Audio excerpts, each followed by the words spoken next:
You know that feeling, like you're just wading through this endless ocean of information, especially when you're trying to get a handle on something important like, say, financial security. You really want to know the key things to look out for, but it can all feel so overwhelming sometimes. Yeah, that feeling it's completely understandable. In the world of finance, especially when we're talking about preventing illegal stuff, Uh-huh. there are these specific clues, almost like little signals, Yeah. They can indicate potential trouble early on. We generally call these red flags. Red flags. Okay, so they're kind of like the financial world smoke detectors then. That's a good way to put it, yeah. So, for this deep dive, our mission really is to cut through all that noise. We want to clearly explain what these red flags actually are, why spotting them is so crucial, and give you some practical insights without getting totally lost in complicated jargon. We've got some really insightful material here to help guide us through. Okay, so let's unpack this. What exactly are we talking about when we say red flag in this context? Well, simply put, a red flag is it's a warning sign in financial compliance risk management. It's basically an indicator suggesting potential problems or risks might be there. Okay.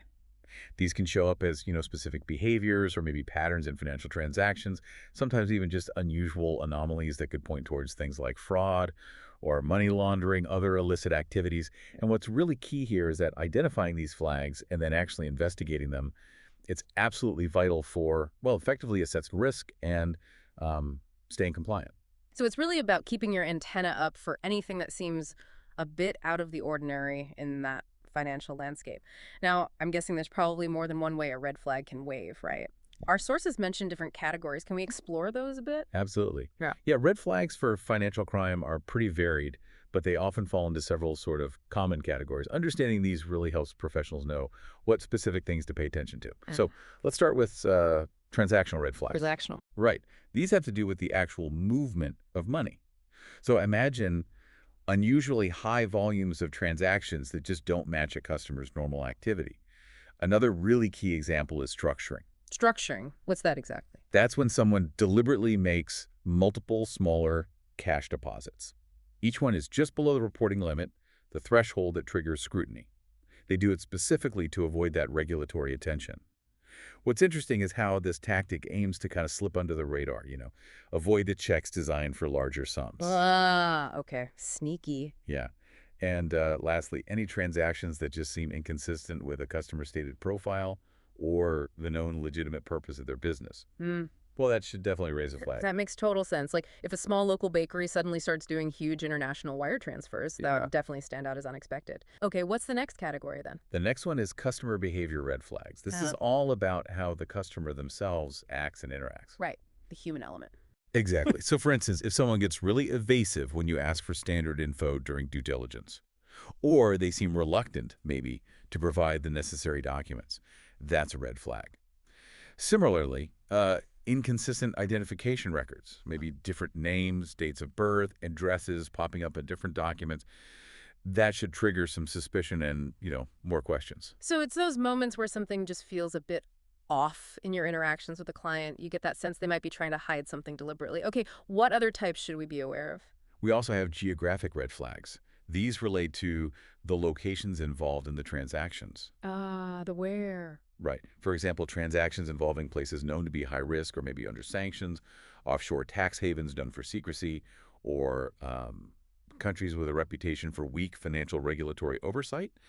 These locations just inherently carry a higher risk because the mechanisms for oversight, for transparency, they might just be less robust there. That clarifies it nicely.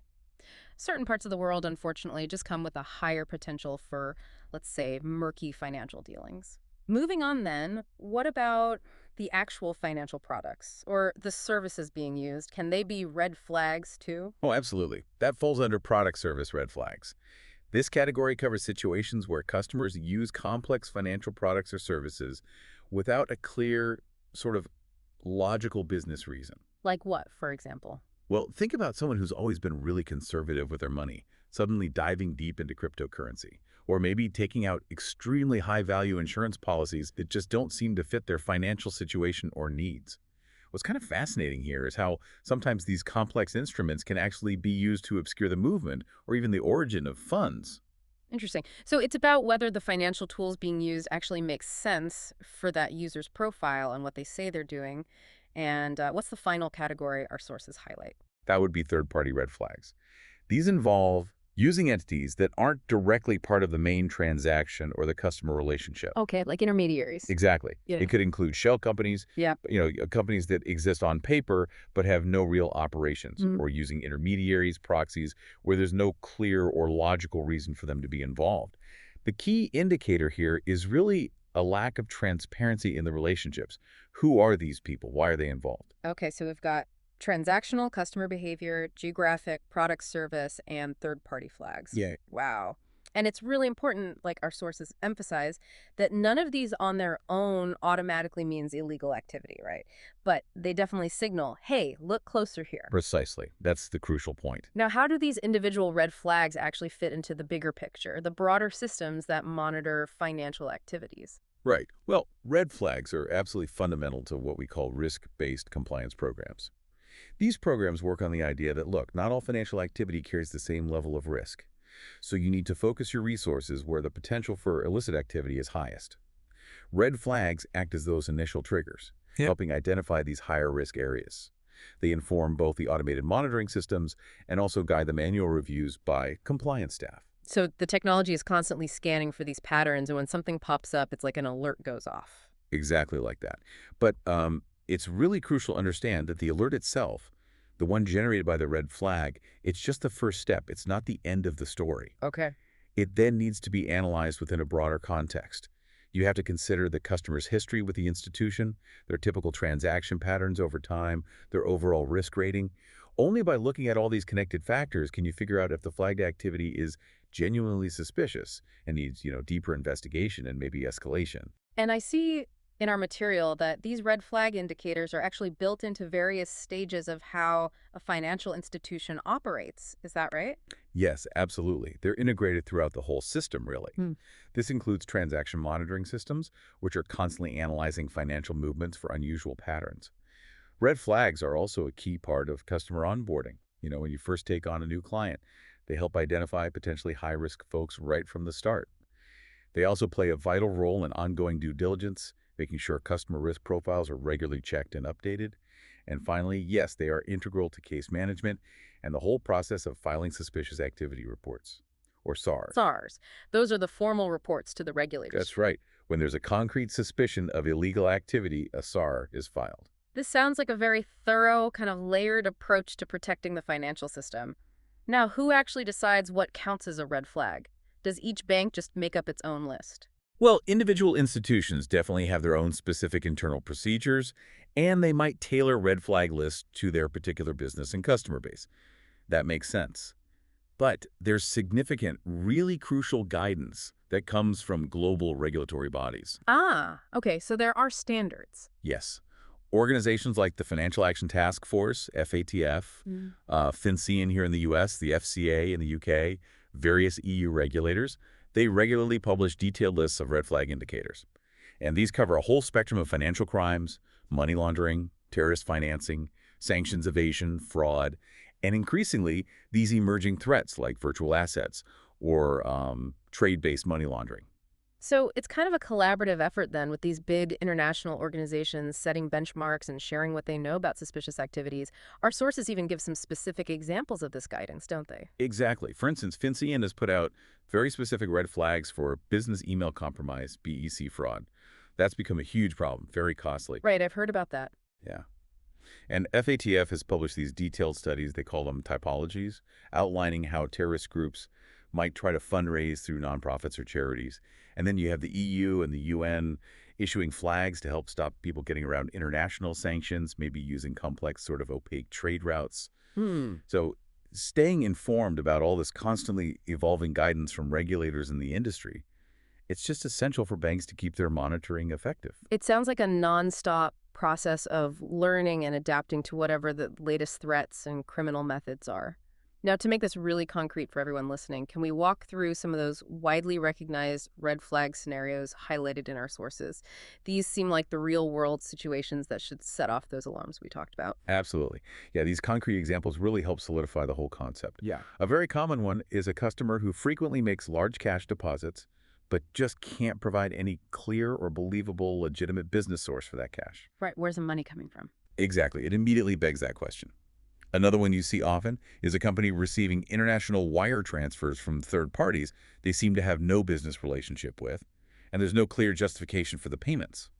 The lack of a logical link is the key there. Yeah, those both sound like pretty clear signs something might be up. What are some other common real world examples? Okay, another one. A brand new client who immediately wants high-risk services, like opening accounts offshore or doing huge currency exchanges, without any history or clear legitimate need for those services. It could suggest they want to move or hide illicit funds fast. Hmm. Then there's the situation involving a politically exposed person, a PP, who regularly gets big payments from state-owned enterprises, but there's no documented proofs of services they provided in return. These kinds of deals involving people in positions of influence, they always need extra scrutiny because of the potential for corruption. Makes sense. And any others? Yes. Finally, we often see red flags when a company consistently uses really vague descriptions like consulting or general services for high-value cross-border transactions. Uh, That lack of detail can be a deliberate attempt to, well, obscure what's really going on with the money. Wow.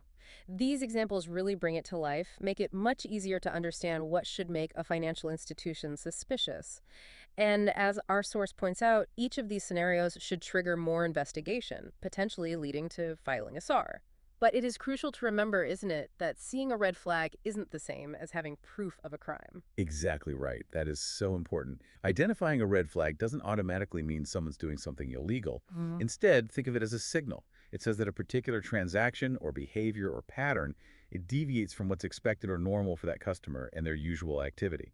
It's a trigger that says, okay, we need to investigate further. Find out if there's a reasonable, legitimate explanation or if there really are grounds to suspect something illicit. And that crucial investigation part, who typically handles that?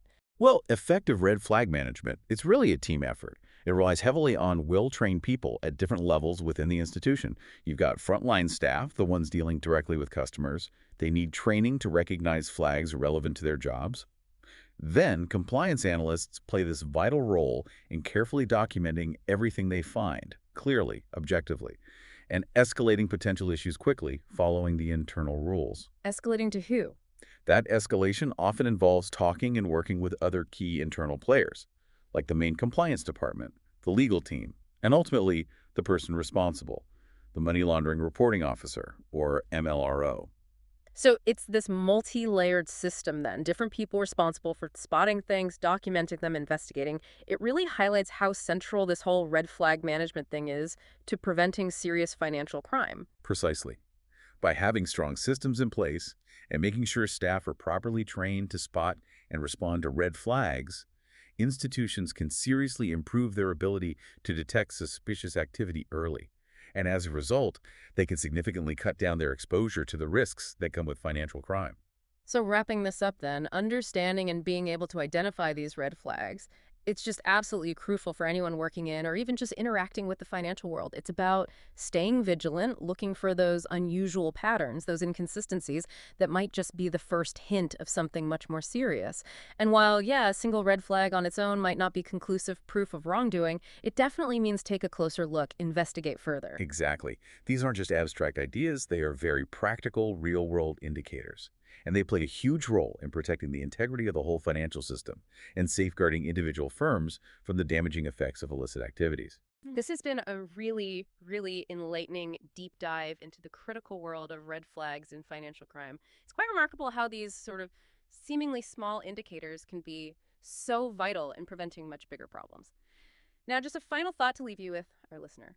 While we focus today on finance, I'd encourage you to think about how these principles, identifying unusual patterns, inconsistencies, might actually be relevant in other parts of your life or work. Are there maybe red flags in your own interactions or observations or data that could be signaling potential issues early on? Perhaps just cultivating a more observant mindset. And being willing to ask questions when things don't seem quite right, maybe that's a valuable skill that goes way beyond just the world of finance. Something to think about.